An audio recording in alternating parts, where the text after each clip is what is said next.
Bom, galera, então, tendo em vista que no sistema internacional eu vou trabalhar em unidades que derivam do metro e a temperatura em Kelvin, apesar que eu já vou te dizendo, tá? A minoria das vezes isso vai ser pedido para trabalhar em Kelvin, tá? Na minoria das vezes. Beleza. Bom, como é que eu vou trabalhar a dilatação térmica? Ah, existem 3 dilatações. Não, só existe um tipo de dilatação térmica. E essa dilatação térmica que existe, ela é uma dilatação térmica tridimensional, tá? Porque todo corpo na natureza tem 3 dimensões: comprimento, largura e profundidade ou altura, né? Beleza. O que acontece? Só que existem situações que eu não preciso considerar todas as dimensões para trabalhar, certo? No caso do trilho do trem, por exemplo, o quanto ele dilatava para cima ou o quanto ele dilata para os lados não interfere no espaçamento entre uma peça e outra, não interfere naquele espacinho que eu estou deixando para a junta de dilatação. Sendo assim, no caso de trilhos, tá? Normalmente trilhos, fios, cabos, barras, eu vou apenas considerar a dilatação em uma dimensão. Quando isso acontece, não é que o corpo só tem uma dimensão, o corpo tem 3, mas eu só estou estudando uma das dimensões. Sendo assim, eu vou conseguir trabalhar apenas a medida de comprimento dele, tá? E aí, se a gente pegar a fórmula geral, que a gente fez o recorte lá atrás, eu vou dizer que a dilatação do comprimento, que eu vou chamar de L, a dilatação, por isso eu vou usar o delta, tá? Para variação do comprimento, é o comprimento inicial, vezes o coeficiente de dilatação, vezes a variação de temperatura. Vale lembrar que eu estou chamando aqui de alfa o nosso coeficiente de dilatação referente a uma dimensão, tá ok? Bom, agora se porventura nós precisarmos estudar 2 das dimensões do corpo, como aconteceu naquele exemplo do piso, né, do rejunte, a gente vai estar analisando então, por exemplo, largura e comprimento. Eu estou fazendo uma análise para 2 dimensões, uma análise bidimensional. Sendo assim, quando eu falar de pisos, placas, furos de placas, em alguns casos, tá ok? A gente vai estar fazendo uma análise de 2 dimensões. Ué, Guto, o piso só tem 2 dimensões? Claro que não, ele tem 3 dimensões. Sendo que o quanto ele dilata para cima não interfere para mim na taxa de dilatação dele para o tamanho do rejunte que eu preciso colocar. Sendo assim, a gente vai estar trabalhando com 2 dimensões, o que eu vou chamar então de área, tá ok? Daí, quando ele aumentar ou diminuir o tamanho, a gente vai ter uma variação da área, que eu vou chamar de área inicial, vezes o coeficiente de dilatação, beta, vezes a variação de temperatura. Ué, Guto, mudou o coeficiente de dilatação? Sim, porque eu mudei a quantidade de dimensões. Mas calma, que é tranquilo. O beta, ele é o meu coeficiente de dilatação referente a 2 dimensões. Lembra que o alfa era referente a uma dimensão apenas? Sendo assim, o meu beta, meu coeficiente bidimensional, ele é o dobro do meu coeficiente de dilatação unidimensional. Tá certo? Agora, quando a gente falar em 3 dimensões, e aí principalmente quando eu falar de capacidade de armazenamento, né? Quando eu falar da capacidade de um recipiente, por exemplo, quando eu falar de sólidos que estiverem envolvidos, né, dentro de recipiente, quando eu tiver líquidos que são obrigatoriamente colocados em recipiente, né, de certa forma, sim, eu vou estar trabalhando efetivamente com uma medida tridimensional. Aí, de fato, eu vou estar fazendo uma medida de volume. Portanto, nesse caso, eu vou trabalhar com a dilatação do volume como o volume inicial, vezes o coeficiente de dilatação, vezes a variação de temperatura, ok? Nossa, Guto, que coeficiente de dilatação é esse? É o coeficiente de dilatação volumétrico. Ele é o valor do coeficiente de dilatação referente a 3 dimensões. Logo, quem será ele? O gama, que é o meu coeficiente de dilatação volumétrico, ele vai ser nada mais, nada menos que 3 alfas. Agora, dá para dar uma brincadinha com ele aqui também. Veja bem, se nós reescrevermos os nossos coeficientes de forma contrária aqui, ó, eu posso dizer que alfa é igual a beta sobre 2. Sendo isso uma verdade, eu posso dizer também que o gama é 3 vezes o beta sobre 2. Tá ok? Show de bola. Para fechar, eu vou chamar a sua atenção só para uma parada. Quando você fala em dilatação linear, você está falando em L final menos o L inicial.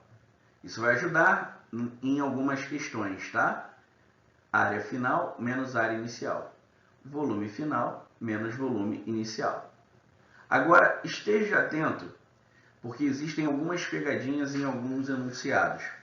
Quando falamos de líquidos, tá ok? Eu tenho um recipiente totalmente, tá, preenchido com líquido. Sendo assim, eu posso dizer que o volume inicial de líquido é igual ao volume inicial do recipiente. E houve um aquecimento. Quando acontece esse aquecimento, parte do líquido vai transbordar. Fique ligado nisso, tá? A dilatação volumétrica de um líquido vai ser quase sempre maior que a dilatação de um sólido, tá? De um modo geral. Por quê? O coeficiente de dilatação de um líquido, as suas partículas estão bem mais livres, tá? Então, elas não estão formando aquele grande aglomerado de partículas que nós temos nos sólidos. Então, eu acabo tendo, em geral, os líquidos dilatando mais que os sólidos. E aí, nesse caso, a gente vai perceber aqui um volume de líquido extravasado. Muita gente vai querer embutir na sua cabeça que essa aqui é a dilatação do líquido. Porém, essa é a dilatação que você percebe, tá? Por quê? Se você pensar direitinho, nós falamos aqui da capacidade de um recipiente, não foi? Esse recipiente, quando aquecido, ele também vai sofrer dilatação. Então, ele acaba tendo uma maior capacidade de ter líquido retido ali, certo? E aí, vamos pensar que esse aqui era o volume inicial do nosso recipiente. Eu agora ganhei um espaço aqui que eu não tinha e que, de fato, esse espaço, devido justamente à dilatação do recipiente, eu vou ter uma quantidade de líquido ali dentro que eu não tinha antes, certo? Então, pensando que o líquido se dilata mais que o sólido, o líquido ele tende a extravasar. Só que o recipiente também aumenta de tamanho, porque o furo de um sólido, o furo de um sólido qualquer, de um recipiente, o espaço oco, ele expande junto com o que tiver contido nele, junto com a peça. Se você pegar uma placa furada, fiz um furo nela, quando eu aquecer esse cara, o furo expande junto com a peça, na mesma proporção, tá? Na mesma relação. Então, o recipiente, ele é oco. Quando ele aquece, que ele expande a parte oca dele também. Com isso, ele aumenta a sua capacidade de armazenamento. Se a gente trocar miúdos aqui em termos de valores, a gente vai pensar que é o seguinte, imagina que eu tinha aqui 2 litros e agora eu tenho 2,1 litros, tá ok? E eu transbordei aqui 0,2 litros. Na verdade, qual vai ser a dilatação do meu líquido? Vai ser só 0,2 litros? Se o meu recipiente que armazenava 2 litros agora consegue armazenar 2,1 litros, ele aumenta a sua capacidade em 0,1 litro. Então, eu não posso dizer simplesmente que o líquido dilatou de 0,2. Quem vai ser então, Guto, a dilatação do meu líquido? Se você tiver todos os fatores do líquido, é claro, você vai poder fazer que a dilatação do volume do líquido é igual ao volume inicial de líquido, vezes o coeficiente de dilatação do líquido também, vezes a variação de temperatura. Até aí, sem problemas. Só que normalmente quando envolve líquido, o cara não vai falar isso para você, justamente para te dar um pouquinho mais de trabalho. Quando isso acontecer, você vai dizer que a dilatação do volume de líquido vai ser igual à dilatação do volume do recipiente, que é o que você não vai enxergar, ele não é aparente para você, ele vai ficar escondidinho dentro do líquido, porque o líquido acomodou um espaço maior, mais a dilatação do volume aparente, o que você de fato observa. Isso não acontece, galera, apenas para coisas assim.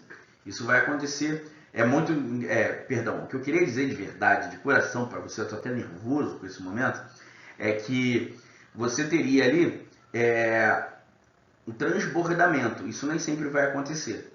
Eu poderia ter o líquido pela metade e ter aqueles copos graduados, como o Becker, né, tubo de ensaio que a gente tem, e na cozinha também a gente usa. Se isso acontece, você fica de olho, que aqui vai ter uma dilatação aparente, que o líquido vai ocupar mais espaço ali. No entanto, a gente vai ficar à mercê de saber quanto que o recipiente dilatou. Mas calma que nem tudo é perigo, que é muito comum também a questão pedir para você desprezar a dilatação do recipiente, porque ela é muito pequenininha perante a dilatação do líquido, tá? E ela é tão pequena que pode ser desprezível. Agora, para a gente fechar esse momento, eu só traria aqui uma atenção. Tome cuidado, eu falei que a dilatação do volume de líquido ela é sempre maior que a dilatação do volume de um sólido. Existem situações, como a situação da água, que a gente chama de comportamento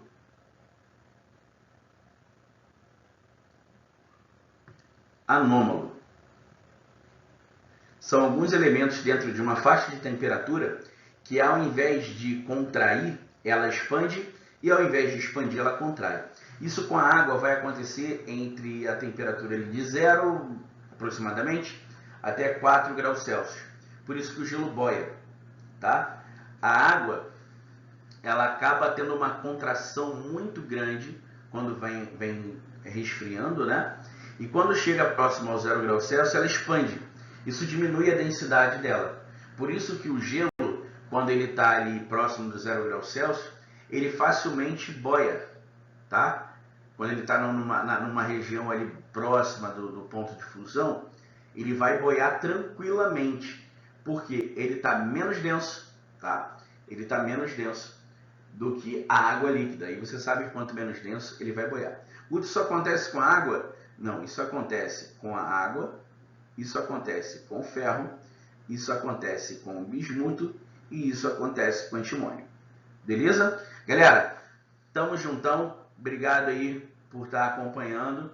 A gente vai batalhar firmezão para fazer dar certo. Tira aquele print maneiro e vamos que vamos, porque você sabe, a física é linda. Valeu!